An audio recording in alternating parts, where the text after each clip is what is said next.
दिल्ली और उत्तर प्रदेश से जुड़ी यह कहानी किसी फिल्मी स्क्रिप्ट से कम नहीं लगती, लेकिन हकीकत इससे कहीं ज्यादा डरावनी है। सलीम वास्तिक उर्फ सलीम खान, एक ऐसा नाम जो एक वक्त पर एक खौफनाक अपराधी के रूप में सामने आया, फिर सालों तक गुमनामी में जीता रहा और बाद में सोशल मीडिया के जरिए एक अलग पहचान बनाने लगा। साल 1995 में दिल्ली के कारोबारी सीताराम बंसल के 13 साल के बेटे संदीप बंसल का अपहरण हुआ।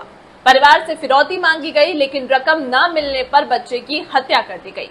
इस जघन्य वारदात में सलीम को गिरफ्तार किया गया और 1997 में उसे उम्र कैद की सजा सुनाई गई। लेकिन कहानी यहीं खत्म नहीं हुई। साल 2000 में सलीम पैरोल पर बाहर आया और फिर अचानक गायब हो गया। इसके बाद शुरू हुआ उसका फरारी का लंबा दौर, जो करीब 26 साल तक चला। इस दौरान उसने अपनी पहचान बदल ली, अलग अलग शहरों मुजफ्फरनगर, मेरठ, शामली, गाजियाबाद और हरियाणा में छिपकर रहा। पुलिस से बचने के लिए उसने बेहद चालाकी से जीवन जिया, यहाँ तक कि करीब 8 साल तक मोबाइल फोन का इस्तेमाल तक नहीं किया, ताकि उसकी लोकेशन ट्रैक ना हो सके। फरारी के दौरान ही सलीम ने अपनी एक नई पहचान बनाई। वह सोशल मीडिया, खासकर कि यूट्यूब पर सलीम वास्तिक 0007 नाम से सक्रिय हुआ। यहाँ वह धार्मिक और सामाजिक मुद्दों पर खुलकर अपनी राय रखता था। उसने इस्लाम धर्म छोड़ने का दावा किया और मदरसों की शिक्षा पर सवाल उठाते हुए कई वीडियोस बनाए। यही वजह रही कि वह धीरे धीरे विवादों में घिरता गया और एक चर्चित लेकिन विवादित यूट्यूबर बन गया। इसी बीच हाल ही में गाजियाबाद में उसके ऊपर दिन दहाड़े जानलेवा हमला भी हुआ। ऑफिस में घुसकर हमलावरों ने उस पर चाकुओं से ताबड़तोड़ वार किए और गला रेतने की भी कोशिश की। गंभीर हालत में उसे अस्पताल में भर्ती कराया गया। इस हमले के पीछे आपसी रंजिश और विवादों को वजह माना जा रहा है। जब पुलिस इस हमले की जांच कर रही थी, तभी उसकी असली पहचान और पुराना आपराधिक रिकॉर्ड सामने आया। दिल्ली पुलिस ने उसे गिरफ्तार कर लिया है और 26 साल पुराना मामला अब फिर से सुर्खियों में आ गया है। सबसे भावुक पल तब आया जब पीड़ित संदीप बंसल की मां का बयान सामने आया। उन्होंने कहा कि बीते 31 साल तक उनके लिए एक लंबी पीड़ा की तरह रहे हैं और अब उन्हें बस न्याय चाहिए। इस पूरी कहानी में एक ही शख्स के कई चेहरे नजर आते हैं, एक कातिल, एक फरार आरोपी और फिर एक विवादित यूट्यूबर। अब देखना होगा कि कानून की पकड़ में आए इस आरोपी को उसके पुराने अपराधों की सजा कब और कैसे मिलती है।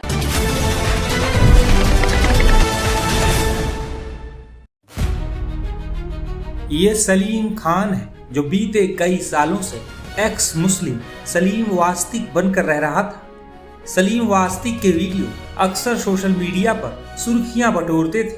हालांकि अब सलीम वास्तिक यानी सलीम खान पर चौंकाने वाला खुलासा हुआ है। दरअसल हाल ही में सलीम वास्तिक को दिल्ली पुलिस ने गाजियाबाद के लोनी इलाके से गिरफ्तार किया है। बता दें कि साल 1995 के जनवरी महीने में नॉर्थ ईस्ट दिल्ली के एक व्यापारी का 13 साल का बेटा संदीप बंसल घर से स्कूल के लिए निकला, लेकिन वो ना ही स्कूल पहुंचा और ना ही अपने घर वापस लौटा, जिसके बाद 13 साल के बच्चे के पिता परेशान हो उठे। हालांकि कुछ ही देर बाद उनके पास फोन आया और 30,000 रुपए की फिरौती मांगी गई। फिरौती दी जाती उससे पहले ही पुलिस को संदीप के स्कूल में मार्शल आर्ट्स के टीचर सलीम खान पर शक हो गया। इसके बाद पुलिस ने उसे दबोच लिया और सख्ती से पूछताछ की तो सलीम खान ने जुर्म कबूल कर लिया। बाद में इस मामले में सलीम खान को आजीवन कारावास की सजा मिली थी। जमानत पर रिहा होने के बाद सलीम खान फरार हो गया। वहीं दिल्ली पुलिस ने भी सलीम खान और सलीम वास्तिक को लेकर बड़ी जानकारी दी है। दिल्ली पुलिस की क्राइम ब्रांच को कल एक सूचना मिली थी कि एक 1995 के 13 साल के बच्चे के मर्डर और किडनैपिंग फॉर रैंसम के केस में एक व्यक्ति जिसका नाम सलीम खान है वांटेड है और जिसको कोर्ट से आजीवन कारावास की सजा हो चुकी है, लोनी के इलाके में छुपा हुआ है। जब इसको आजीवन कारावास की सजा हुई थी, उसके बाद ये पैरोल पर आया था और पैरोल जम कर गया। उसके बाद ये वापस कभी जेल नहीं गया। इस सूचना के आधार पर दिल्ली पुलिस की क्राइम ब्रांच की ARSC की टीम ने लोनी के इलाके में एक रेड करी और वहां से सलीम खान नाम के व्यक्ति को गिरफ्तार किया। जो इसकी इंटरोगेशन से मालूम चला है और जो सूचना थी उसके हिसाब से ये पिछले काफ़ी समय से अपना नाम बदलकर जो सलीम वास्तिक के नाम से इस इलाके में रह रहा था और अपनी आइडेंटिटी छुपा कर रखा हुआ था। इसको अपनी दिल्ली पुलिस की क्राइम ब्रांच ने गिरफ्तार कर लिया है और लोकल पुलिस को इन्फॉर्म कर दिया गया है और इस पर लीगल कार्रवाई की जा रही है।